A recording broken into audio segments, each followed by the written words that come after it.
Olá, alunos! Eu sou a professora Marília e esta é a aula de Química. Vamos começar? Então, os objetivos da aula: entender a importância do ciclo biogeoquímico do oxigênio, compreender como ocorre a química da fotossíntese e praticar o conhecimento por meio de questionamentos e atividades. E falando nos questionamentos, as perguntas temos aqui, ó. Por que precisamos estudar o ciclo biogeoquímico do oxigênio e qual o objetivo de um ciclo biogeoquímico? Então vamos falar um pouquinho, né? Qual é o objetivo de um ciclo biogeoquímico?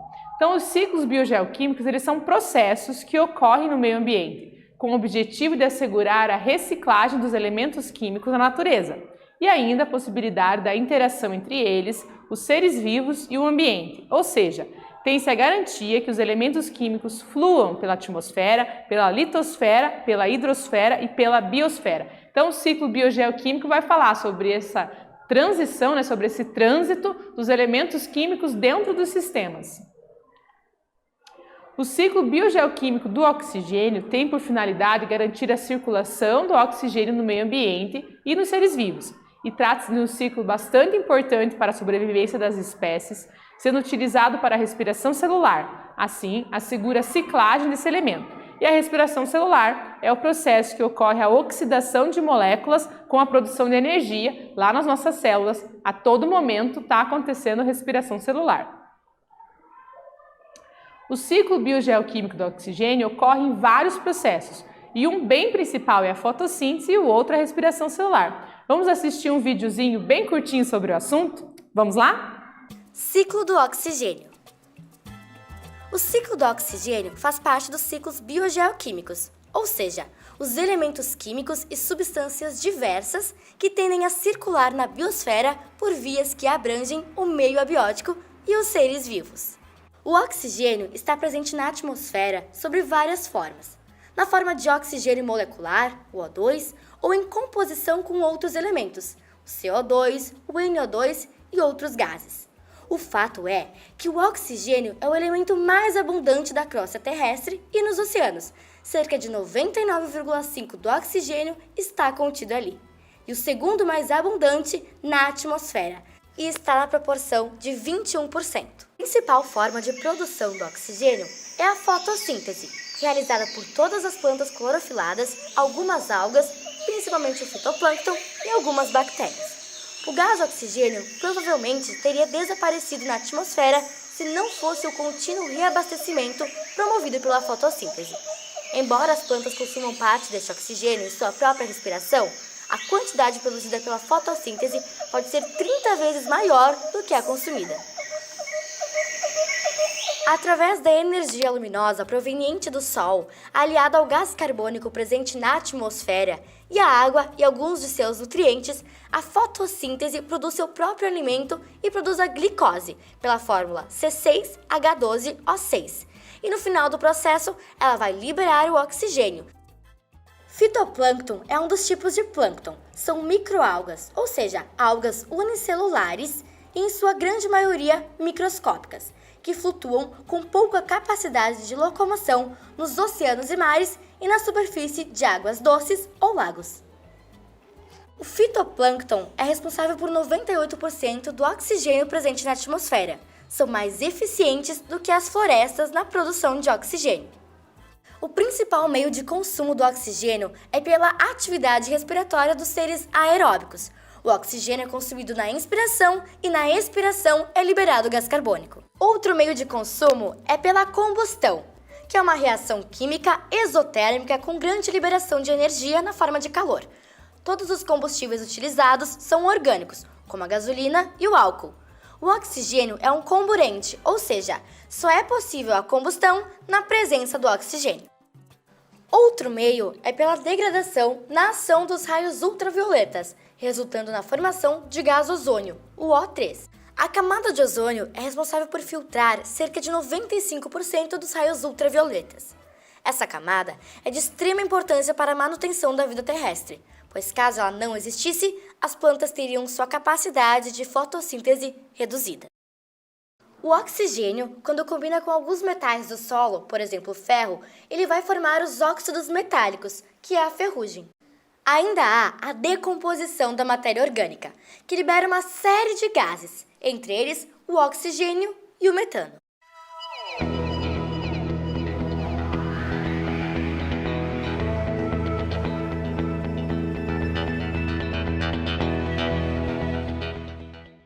Interessante o vídeo, né? Vai mostrando todos os processos e as etapas que envolvem aí a fotossíntese.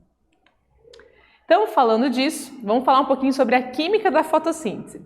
Então, a fotossíntese é a síntese de carboidratos, glicose, a partir da água e do gás carbônico e é caracterizada pela absorção da luz, gerando alimento aos vegetais, tornando-se assim indispensável para a vida das plantas. Então, a fotossíntese é o processo como as plantas conseguem produzir o próprio alimento. Então, qual é o objetivo principal da fotossíntese para a planta? É a produção dos carboidratos aí na forma de glicose, que essa é a energia e a nutrição das plantas. O processo de fotossíntese é também importante para o homem, pois ao ingerir os nutrientes provenientes das plantas, parte dessas substâncias passam a fazer parte da constituição celular, assim como a energia necessária para o desenvolvimento de atividades. Então, além da fotossíntese ter o processo de absorver o CO2 e liberar o oxigênio aí como um dos produtos da fotossíntese, o fato da gente ter as plantas como parte da alimentação, da nutrição, né, nós como ser humano e os outros seres vivos que também dependem da nutrição das plantas, vai fazendo com que todos esses nutrientes, esses elementos químicos que estão ali nas plantas passem para o próximo nível da cadeia e assim a gente vai, né, passando todas essas substâncias aí nos vários níveis. A reação da fotossíntese que ocorre é dada dessa forma. Então, a gente tem 6CO2 mais 6H2O mais a luz solar, que é essencial para que aconteça. Então, a fotossíntese ela acontece só na presença da luz. E aí vai ter como produto, né, a glicose, que é o C6H12O6, né, na forma aquosa, e o oxigênio, lá, o O2, na forma gasosa. Isso é, a reação informa que o gás carbônico, ao reagir com a água em presença de luz, produz glicose e libera o gás oxigênio. A glicose é o alimento para os vegetais, que por meio de outras transformações irá se transformar em amido, celulose, proteína, aminoácidos e outros constituintes, que pode ser representada por esse esqueminha aqui, que todo mundo já viu alguma vez, né? Então a gente tem a energia solar aqui, né? Energia proveniente do sol, o gás carbônico, CO2, que é absorvido, a água que vem através das raízes e outros, né, os minerais aí importantes, como principalmente o nitrogênio, o fósforo e o potássio, né, para o desenvolvimento dos vegetais. E aí a gente vai ter a produção da glicose, né, como base aí de nutriente para a planta, e o gás o oxigênio ali, o O2, como o outro produto da fotossíntese. Vamos fazer a atividade 1? Olha só. A figura abaixo representa o processo da fotossíntese. O número 1 indica uma substância que foi produzida e liberada para o meio ambiente durante a fotossíntese, enquanto o número 2 indica uma substância captada do meio externo para a folha por ser necessária a realização desse processo. Quais são as duas substâncias, respectivamente? Agora é com vocês.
Vamos para a correção da atividade?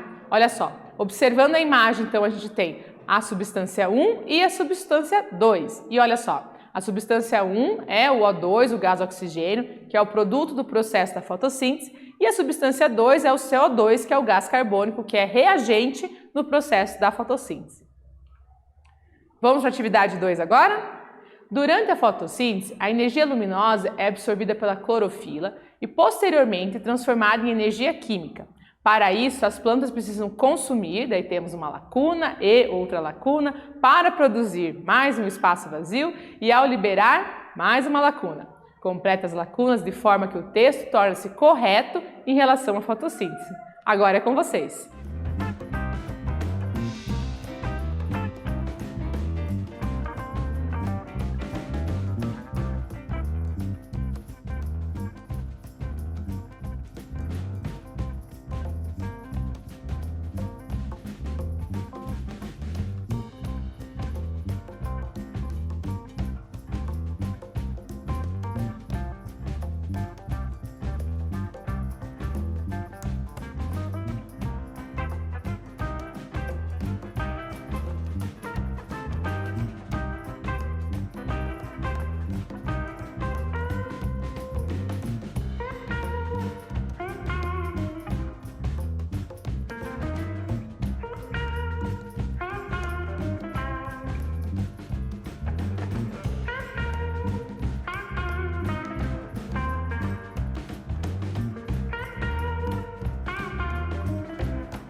Vamos para a correção da atividade? Olha só, o exercício 2 aqui traz um parágrafo e ele quer que você complete as lacunas de forma que o texto torne-se correto em relação à fotossíntese. E aí o texto vai ficar assim, ó. Durante a fotossíntese, a energia luminosa é absorvida pela clorofila e posteriormente transformada em energia química.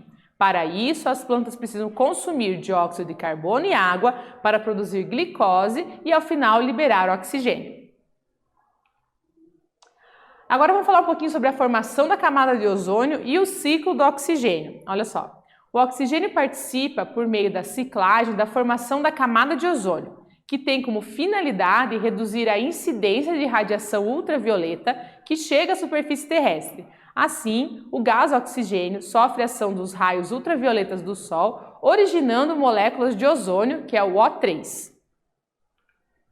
E aqui a gente tem um esquema para falar um pouquinho sobre a formação do ozônio. Então a gente tem a molécula do oxigênio aqui, o O2, tá? Então ela vai sofrer, né, uma descarga elétrica aqui em função desse processo aqui, que acontece num tratamento de água, mas quando a gente está falando da atmosfera, vão ser os raios ultravioletas que vão provocar essa divisão, e aí ela torna-se, né, um O2, que está perdido ali, em seguida ele vai se unir com outra molécula, e aí ele vai estar formando então o O3, e aí o ozônio. Lá na atmosfera, ele vai ter para a gente uma função de proteção dos raios ultravioletas, mas aqui no processo de tratamento da água, o O3 tem um grande poder de desinfecção, então ele é usado, né, como tratamento de água. Existem até piscinas que são tratadas através do ozônio e aí elas acabam tendo pouquíssimo cloro, né, então são águas assim, né, que vão prejudicar menos a pele, por exemplo. É uma forma aí de estar utilizando o ozônio, além de que ele está lá na camada protegendo a gente dos raios ultravioletas. Como que a gente encontra o oxigênio no solo? Olha só, como o ciclo do oxigênio é responsável pela ciclagem do oxigênio e durante o ciclo acaba combinando com metais presentes no solo, acabam formando os compostos que chamamos de óxidos, né? E a gente tem óxidos básicos ou óxidos metálicos também, né?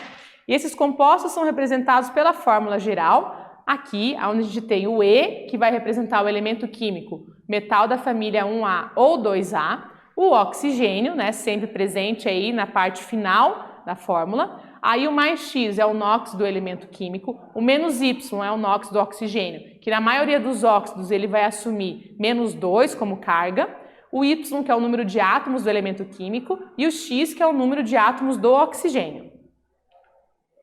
E aí aqui a gente tem um mapinha, né, para falar para a gente um pouquinho sobre os óxidos. E aí a gente tem aqui os óxidos básicos destacados, né, que é o oxigênio ligado a metais da família 1A e 2A, que quando reage com a água formam as bases, como o CaO, né, e o MgO. Então o óxido de cálcio e o óxido de magnésio são exemplos de óxidos básicos que em contato com a água vão formar bases. Vamos fazer a atividade 3? O ciclo do oxigênio é essencial para a nossa sobrevivência no planeta, uma vez que esse elemento está relacionado com funções extremamente essenciais, como a respiração. Além disso, o oxigênio, sob a ação dos raios ultravioleta do Sol, dá origem ao ozônio, formador da camada de ozônio. Qual é a função dessa camada? Agora é com vocês!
Vamos para a correção da atividade 3? Olha só, o enunciado fala um pouquinho do ciclo do oxigênio, do quanto o oxigênio é essencial, né, para as funções dos seres vivos, fala um pouquinho também sobre a formação da camada de ozônio e a pergunta principal é: qual é a função dessa camada?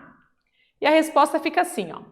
A função prioritária da existência da camada de ozônio na atmosfera terrestre é filtrar e impedir a passagem dos raios ultravioletas, UVA, UVB e UVC, para a superfície da Terra.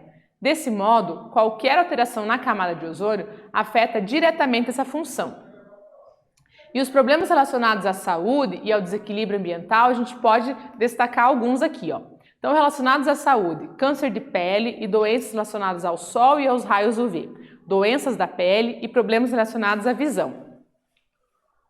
E os problemas ambientais, a gente pode destacar o aquecimento global, efeito estufa, alteração do ciclo da água, derretimento das calotas polares e aumento do nível dos oceanos e a perda de biodiversidade. Então, o que a gente precisa ficar atento é manter a nossa atmosfera, com todos os seus gases nos níveis adequados. Tanto o efeito estufa quanto a camada de ozônio são fundamentais para o desenvolvimento da vida na nossa Terra. E aí a gente quer que tenha vida aqui por mais bilhões e bilhões de anos de maneira adequada. Então a gente precisa estar atento para cuidar dos gases que emitimos para a nossa atmosfera, para que tudo se mantenha na normalidade. E na curiosidade da química, eu trouxe uma reportagem que o título é o seguinte, ó: Japão inicia pesquisa e desenvolvimento de fotossíntese artificial para reduzir emissões. E através do QR Code você pode estar acessando a reportagem completa. E aqui eu trouxe alguns parágrafos para ler com vocês. Então, a fotossíntese artificial imita o processo natural, usando energia solar para gerar hidrogênio de queima limpa. O hidrogênio pode ser consumido como energia limpa ou combinado com dióxido de carbono para produzir produtos químicos industriais, como precursores de plásticos, para eliminar a necessidade de produtos à base de petróleo. O projeto desenvolverá folhas fotocatalíticas, capazes de dividir moléculas de água em hidrogênio e oxigênio, usando a luz solar. E as folhas serão aplicadas em painéis cheios de água para produzir hidrogênio, que pode ser usado como combustível ou combinado com dióxido de carbono para fazer produtos químicos. Olha só que interessante. Então, os japoneses estão buscando uma maneira de diminuir a emissão dos gases. E uma das formas é fazer uma fotossíntese artificial, onde ele vai usar folhas fotocatalíticas que vão dividir a molécula da água e gerar dessa forma hidrogênio. O hidrogênio pode ser usado como combustível e também como precursor aí de outros produtos, como por exemplo plásticos. E aí é uma coisa sensacional, né? Vamos estar diminuindo as emissões e salvando a nossa atmosfera. O que estudamos nessa aula? Entendemos a importância do ciclo biogeoquímico do oxigênio, compreendemos como ocorre a química da fotossíntese e praticamos o conhecimento por meio de questionamentos e atividades. Espero que vocês tenham gostado e até breve!